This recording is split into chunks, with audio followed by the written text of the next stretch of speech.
Alice Muigai is a distressed woman, quite the unexpected for someone who owns and has fully paid for an apartment in one of Nairobi's upmarket areas here along Nairobi's Riara Road. Today you sleep, you don't know where the problem will be, so you have to sleep listening. Whether there is water pouring, whether the boiler will burst any time, the pipes make a lot of noise at night because of the hot water going up.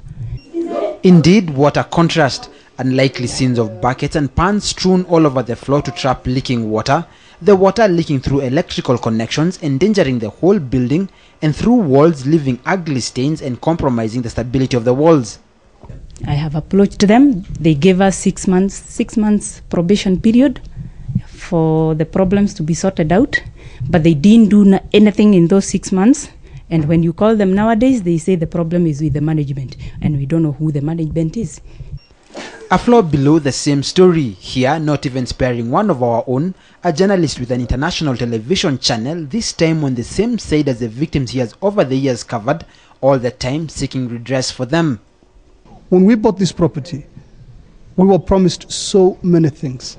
Jogging track, children's playground, we were promised generators, we were promised a gym, we were promised a jacuzzi and sauna.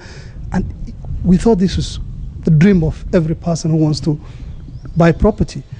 15 months since he occupied the flat, he has repainted the house twice and replaced the water heater after the initial one ripped apart all conduits. These are just entrampments. This is a disaster waiting to happen, and I don't want to be caught in between. The apartments are 3-bedroomed, ideal for families, and indeed came with a promise of children's playing areas. But on occupation, a notice warning against children playing around there and text messages from neighbors against children's noise. But the problem again is, we do not even have anything to show that we own the property. I paid them 9.5 million for this house, and that was it. I don't have the papers. I hear they have got a loan with I&M Bank. We don't know whether we own the houses or the whole houses belong to the bank. All that when a few weeks ago, another property a few meters from here was taken over by a bank over defaulting a loan arrangement. A case of poor regulation and lack of systems where such tenants can run to seek redress.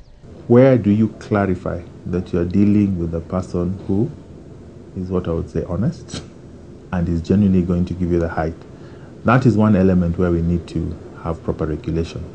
Ondo is aware of many instances where property owners have been ripped off as demand for housing pushes developers' greed, and this apparently out of reach of the law. Normally a developer, their aim is to make money, and they will take any shortcuts. When contacted, the developer told KTN that the owners should have read the contracts and should not ask for things not contained therein.